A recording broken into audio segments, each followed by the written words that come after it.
Vous êtes-vous déjà surpris à rêver d'explorer des destinations lointaines pour ensuite vous arrêter et vous demander s'il est toujours sage de s'aventurer lorsque vous avez plus de 70 ans? Il est facile de se laisser emporter par des visions de lieux à couper le souffle, de nouvelles expériences culinaires et par l'excitation de découvrir des cultures différentes de la vôtre. Mais il y a une autre facette du voyage à ce stade, de la vie qui ne reçoit pas toujours l'attention qu'elle mérite. Les corps changent, la santé peut devenir plus fragile et des complications inattendues peuvent survenir après ce qui était autrefois une partie routinière d'un voyage. Voyager après 70 ans peut être passionnant, mais cela peut aussi comporter des risques auxquels les jeunes explorateurs ne sont généralement pas confrontés. Aujourd'hui, nous allons parler de la raison pour laquelle il est si important de prendre précautions supplémentaires à prendre lors de voyages en tant que personne âgée et ce qui peut être fait pour préserver son bien-être, ses finances et sa tranquillité d'esprit générale.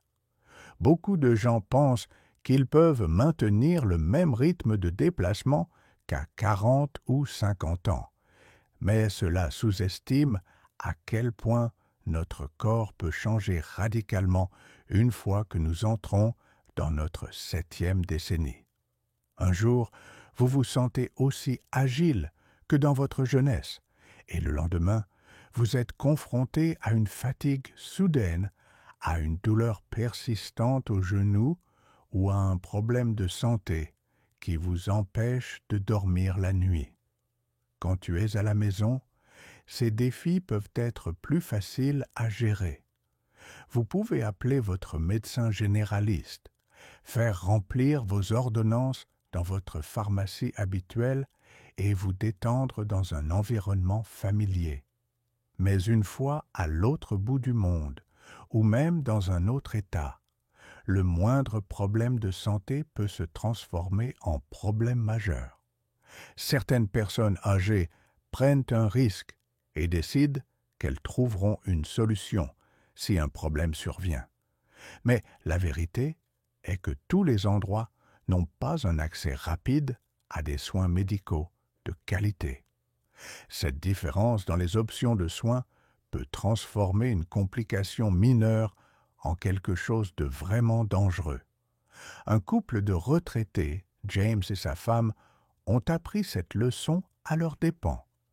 James avait 74 ans, était en bonne santé pour son âge et avait beaucoup voyagé quand il était plus jeune. Il pensait qu'une croisière serait la solution idéale. Pas d'horaire de vol épuisant, un minimum de marche et la possibilité de voir plusieurs endroits sans effort excessif. Mais le 4e jour de son voyage, James a commencé à ressentir une douleur intense dans la poitrine. Le personnel médical du navire lui a fourni des soins de base immédiats, mais il avait besoin d'un hôpital de toute urgence. Le problème? Ils étaient au milieu de l'océan. Au moment où il a été évacué, ces précieuses heures de retard auraient pu se transformer en catastrophe. Heureusement, il a survécu, mais cette terrible expérience l'a profondément affecté. Elle n'aurait jamais imaginé que sa croisière de rêve se transformerait en une course contre la montre, juste pour recevoir des soins médicaux appropriés. Des histoires comme celle de James mettent en évidence une réalité essentielle. À mesure que nous vieillissons, des maladies comme l'hypertension artérielle, les maladies cardiaques et les problèmes respiratoires peuvent survenir. Les symptômes peuvent apparaître de manière imprévisible, surtout sous le stress du voyage. Des facteurs tels que les changements d'altitude, les longs vols qui augmentent le risque de caillots sanguins et les climats inconnus peuvent provoquer un épuisement dû à la chaleur ou une déshydratation peut avoir des conséquences plus graves qu'auparavant. Même si vous êtes en excellente forme, il est conseillé de consulter un médecin avant de vous lancer dans votre voyage. Un bilan complet peut vous aider à identifier les vulnérabilités cachées et à ajuster vos plans en conséquence. Vous devrez peut-être apporter des médicaments supplémentaires, ou vous constaterez peut-être que certaines activités, comme la randonnée en haute altitude, sont interdites. Une assurance voyage complète couvrant les urgences médicales et les éventuelles évacuations est également essentielle. Dans de nombreux cas, un régime d'assurance maladie standard ne vous aidera pas en dehors de votre région d'origine, vous laissant ainsi responsable de frais élevés à votre charge en cas de problème. Ces complications n'affectent pas seulement le cœur ou les poumons. Même une petite infection peut prendre une tournure différente lorsque vous vieillissez. Voyager vous expose à d'innombrables nouveaux germes, surtout dans les aéroports et dans les avions, où de nombreuses personnes venues de différents coins du monde sont entassées. Les jeunes peuvent s'en sortir avec un rhume sans trop de désagréments, mais pour les personnes âgées, un virus apparemment insignifiant peut se transformer en une maladie grave, nécessitant une intervention médicale. Des affections telles que la grippe ou la pneumonie. Ils deviennent plus dangereux à mesure que vous vieillissez, et les nouvelles souches de virus ou de bactéries peuvent vous affecter davantage que les versions que vous avez rencontrées auparavant. Les cabines d'avion en particulier, ils peuvent être un terrain propice à la prolifération des germes en raison de l'air recyclé et des sièges exigus. Transports en commun dans les villes étrangères, lieux touristiques bondés et les installations partagées telles que les salles de bain ou le covoiturage augmentent les risques potentiels. Le problème ne réside pas seulement dans l'inhalation d'agents pathogènes. La sécurité alimentaire et hydrique devient une préoccupation plus pressante car leur système immunitaire n'est pas aussi fort. Un repas que vous auriez auparavant toléré sans problème pourrait désormais perturber tout votre voyage. Même l'eau du robinet utilisée pour laver les fruits ou les légumes peut introduire des bactéries inconnues.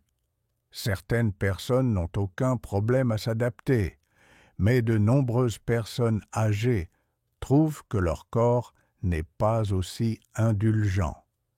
Et même si les habitants d'une région peuvent avoir développé une immunité à certains organismes présents dans l'approvisionnement en eau, il y a de fortes chances que vous ne l'ayez pas fait.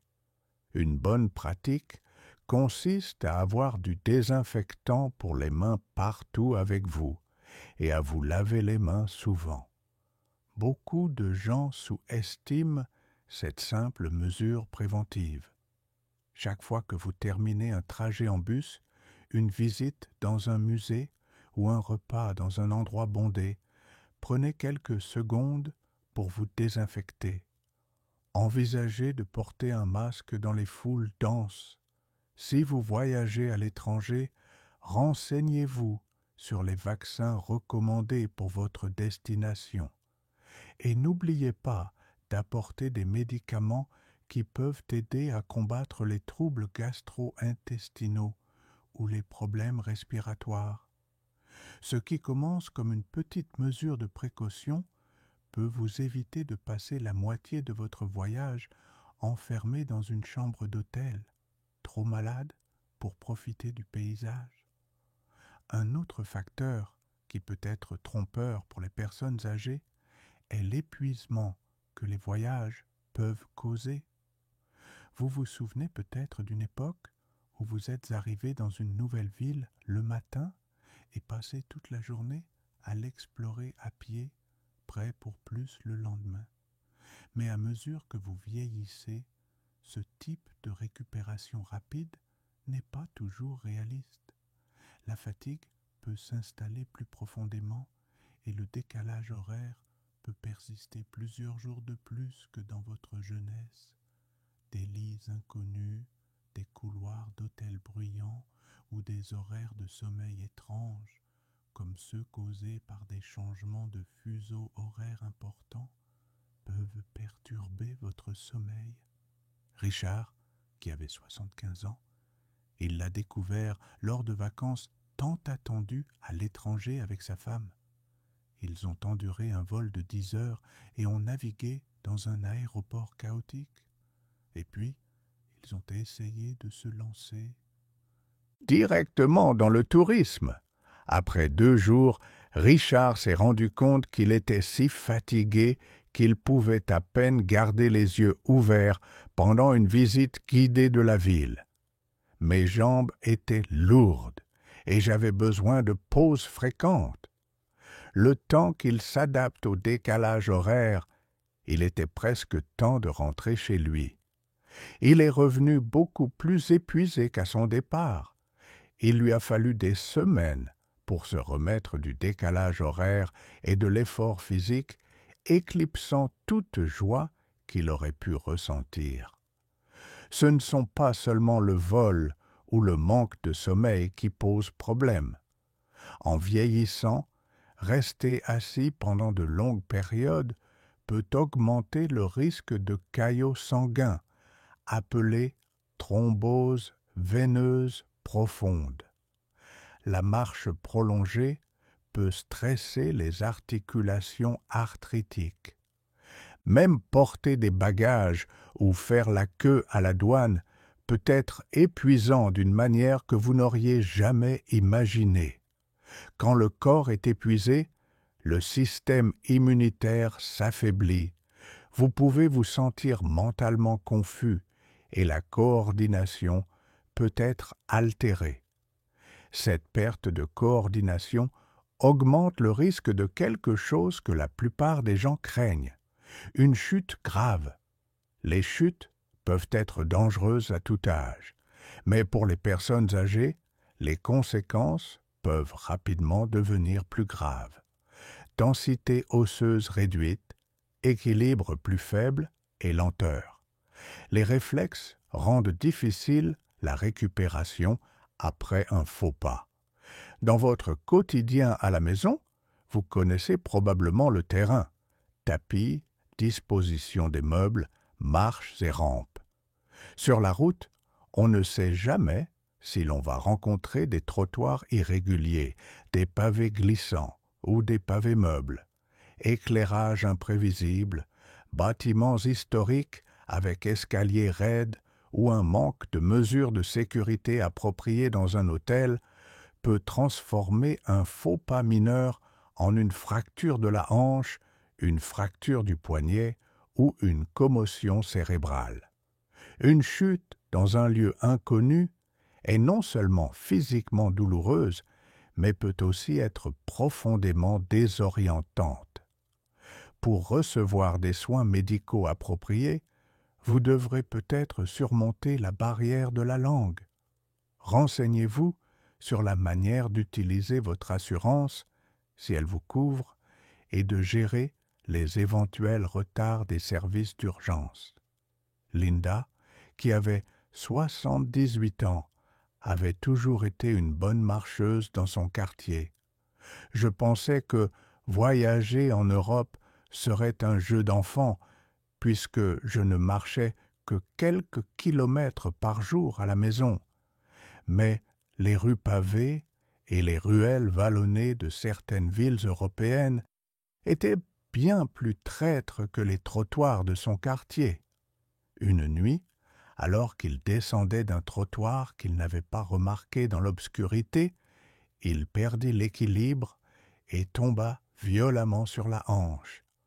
Au lieu de goûter à la cuisine locale et d'admirer les sites historiques, il a passé le reste de ses vacances dans un lit d'hôpital, puis a dû subir une longue et frustrante rééducation à son retour chez lui.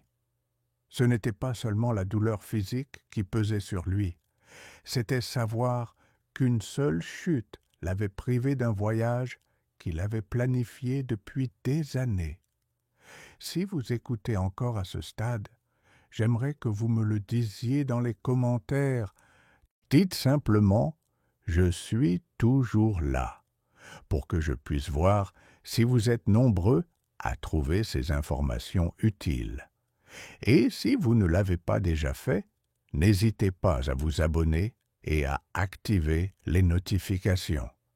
Ainsi, dès que nous explorons de nouveaux sujets liés au vieillissement en bonne santé, aux finances ou aux solutions, si vous cherchez à enrichir votre vie à la retraite, vous ne manquerez rien.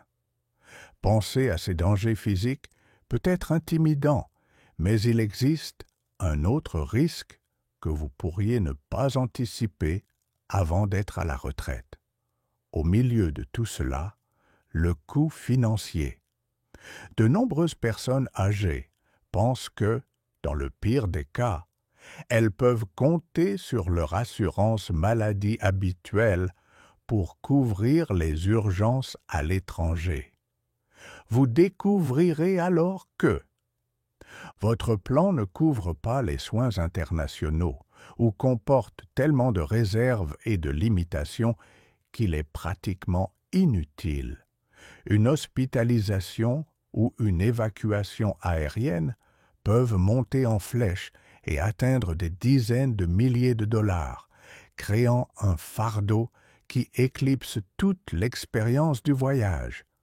Lorsque vous avez travaillé dur pour épargner pour votre retraite, la dernière chose que vous souhaitez est une catastrophe soudaine qui épuise une part importante de vos économies parce que vous avez négligé certains détails de votre assurance. Même s'il ne s'agit pas de frais médicaux, les annulations et les arnaques peuvent ruiner votre budget voyage. Certaines personnes âgées aiment planifier des mois à l'avance, ce qui est généralement une excellente stratégie. Des tarifs plus bas et des hébergements plus avantageux. Mais que se passe-t-il si une maladie chronique s'aggrave juste avant votre voyage et vous oblige à annuler à la dernière minute? Compagnies aériennes et compagnies de croisière. Ils ont souvent des politiques d'annulation strictes et les sites de réservation d'hôtels n'offrent généralement pas beaucoup de flexibilité si vous annulez à proximité de votre date d'arrivée. Cela peut vous faire perdre des milliers de dollars et rien en retour.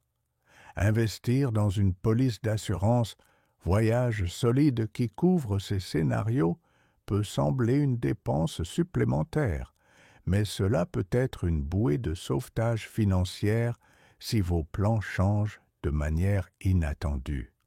Georges, qui avait 76 ans, pensait autrefois qu'il était trop intelligent pour tomber dans un piège.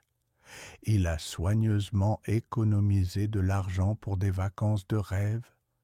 Il était sur une île tropicale et pensait avoir fait ses recherches. Malheureusement, il a réservé sur un site web qui semblait légitime, mais qui s'est avéré être une arnaque sophistiquée. À son arrivée, il a découvert que le complexe hôtelier pour lequel il avait payé n'existait pas. Il a été obligé de chercher un logement de dernière minute à un coût beaucoup plus élevé et, peu importe le nombre d'appels qu'il a passés, je n'ai jamais récupéré l'argent perdu. Ce genre d'expérience est particulièrement pénible lorsque vous êtes plus âgé et que vous ne disposez plus d'un horizon d'années de travail à long terme pour récupérer vos économies. Les escrocs ciblent souvent les personnes âgées, car ils supposent que les voyageurs plus âgés peuvent être plus confiants ou moins férus de technologie lorsqu'il s'agit de vérifier l'authenticité d'une offre.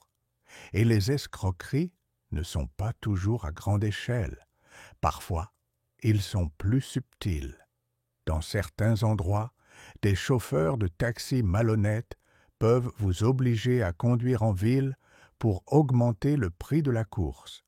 Ou ils peuvent vous proposer un prix gonflé, en supposant que vous ne connaissez pas les tarifs locaux. Vous pourriez rencontrer des escrocs se faisant passer pour des locaux sympathiques qui demandent de l'aide, ou tentent de vous vendre des souvenirs sans valeur à des prix exorbitants. Ces petites arnaques peuvent s'accumuler au fil d'un long voyage, grignotant peu à peu votre budget et votre tranquillité d'esprit. Même si vous remarquez que quelque chose ne va pas, vous êtes peut-être trop fatigué pour discuter ou trop poli pour affronter quelqu'un, ce qui peut faire de vous une cible idéale. C'est pourquoi il est si important d'être prudent lors de la réservation de votre voyage, à qui vous donnez vos informations financières et à quel service vous faites confiance pendant votre séjour. Si possible, tenez-vous-en aux agences réputées et consultez les avis d'autres voyageurs avant de souscrire à une offre. Ne vous laissez pas tenter par une publicité prix le plus bas jamais vu, qui vous pousse à prendre une décision hâtive. Posez des questions si quelque chose semble trop beau pour être vrai, et voyez si vous pouvez confirmer les détails à travers plusieurs sources. Un travail supplémentaire peut vous éviter une découverte déchirante après avoir déjà dépensé votre argent durement gagné.